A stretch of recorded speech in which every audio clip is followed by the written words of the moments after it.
Let them know where you're from, Flint Town. Let them know where you're at, Flint Town. That's right. The DALO Urban Podcast. Okay, I feel that. I see what you're saying. I can relate to that. Yeah. And I want to go back a little bit, and I want to say, how did you end up in Flint, Michigan? I came here to play for one of my friend's father's funeral in November of 1972. Wow. And I was like, it was either the week before Thanksgiving. It was the week before Thanksgiving. And the funeral was on that Friday. And I didn't know that time that Reverend Floyd was related to the family. I didn't know him. I had never heard of him. And after the funeral, they asked me to come to rehearsal that Saturday. And I went to rehearsal that Saturday and taught a couple of songs. And we did the song Sunday morning. And after church Sunday morning, I was in the office with him and the chairman of the trustee board asking me if I wanted to move to Flint. So I told him I had to ask my mother and I had to ask my pastor because I was just 18. And I went back to Milwaukee. When I got to Milwaukee, my pastor said no, that I couldn't do it, that I was needed there at the church, blah, blah, blah, blah, blah.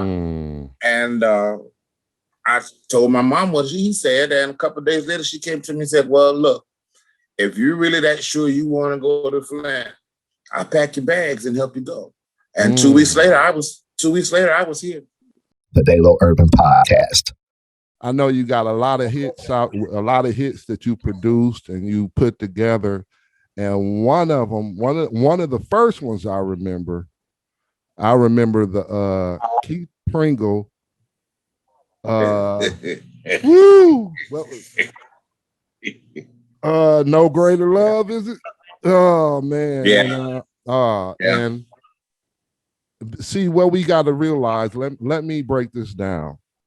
See, it's a lot different nowadays. We got cell phones we can pull up. Back then in the early 80s and up in there somewhere, all we had was TV. Right. So if you was on TV for 3 minutes, that was a big deal. Yeah, it was. And we would turn on TV and everybody running, Jeff is on TV, Jeff is on TV. And we look, Jeffrey LaVallee is up there jamming. If you ever seen Minister Jeffrey LaVallee direct, it's so much energy he brings when you are directing. And back to the Keith Pringle with the No Greater Love, I just want to say, how did that come about, or how did that process come for you writing that song? Because to this day, that's got to be a classic as well. It has to be a classic because I've heard so many people do it over and remake it and remake it and remake it. And I just want to know, what was the process of putting that song together or writing that song? Well, actually, there was no process. Ricky Grundy had asked me to come to rehearse. I was in LA working on the album I was doing for Reverend Cleveland. And Ricky asked me if I'd come to rehearsal and teach something. And I said, sure. Didn't have a thing. Wow. I didn't have a song. I didn't have an idea. I had nothing. And the rehearsal was on a Thursday night. And I was driving to the rehearsal in Reverend Cleveland's car. And I still didn't have anything. I had nothing. And I literally just said, okay, well, Lord, I can't go in here empty-handed. I promised this man I'd have something. You got to give me something. And I mean, out of the clear blue sky, that rhythm came to my head. And I didn't have anything but a pen and a yellow legal pad. And I pulled to the side of the road and I started writing down the lyrics that I was hearing as they were flowing. And I started writing the notes on top of the lyrics so I would have something to refer to when I got there. And I walked in the door and told them, now we are learning this song together. And the rest of it is history. Wow.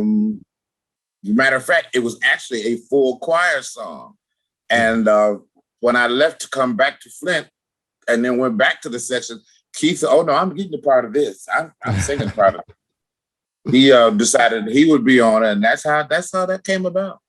Man, that was a monster hit. Monster hit. I still to this day, it was just so, I don't know, just the chords and everything that you put together in that is just, you feel it soon as it comes on. You know what I'm saying? And it's crazy how you just said it came about, because you would have thought that it took, you know, you just said it really just hit you. You know what I'm saying? Yeah. Wow. You would have thought that I spent days and days and days Right. working on it, but I only spent minutes because I was actually late for the rehearsal trying to get it finished. Wow. But I got it finished in the car and drove on in.